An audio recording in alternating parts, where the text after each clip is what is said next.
Hello friends, आज हम एक कहानी सुनेंगे जिसमें राम और सीता की शादी के बाद पहला बसंत।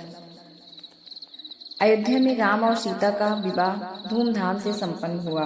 विवाह के बाद जब पहली बार बसंत ऋतु आई तो अयोध्या का हर कोना फूलों की खुशबू से भर गया। बाग बगीचे आम्र मंजरियों से लदे थे।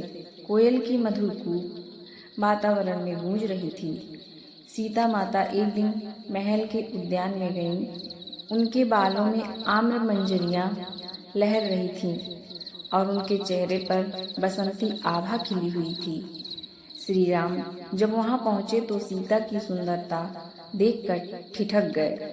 कुछ देर तक वे मौन रहे, जैसे शब्द ही भूल गए हों। सीता ने मुस्कुराकर कहा, प्रभु, इस ऋतु में सारा जगत रंगों से भर जाता है, परंतु मेरे लिए सबसे बड़ा सौंदर्य तो आप हैं।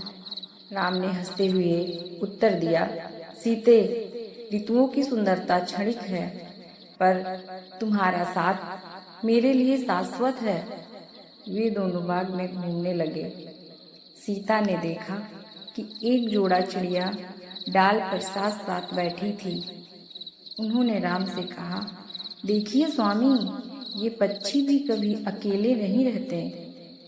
क्या यही सच्चा दाम्पत्य नहीं, हर पल साथ रहना? राम ने स्नेह से सीता का हाथ थाम कर कहा, हाँ प्रिय, यही दाम्पत्य का धर्म है। जैसे प्राण और वायु अलग नहीं हो सकते, वैसे ही हम दोनों भी कभी अलग नहीं होंगे। उस दिन चंद्रमा की रोशनी में उद्यान के फूलों के बीच दोनों देर रात तक बातें करते रहे। राम सीता को धर्म, नीति और जीवन के आदर्शों की बातें सुनाते और सीता अपने स्नेह, मधुर वचनों और भोलेपन से राम का हृदय मोह लेती।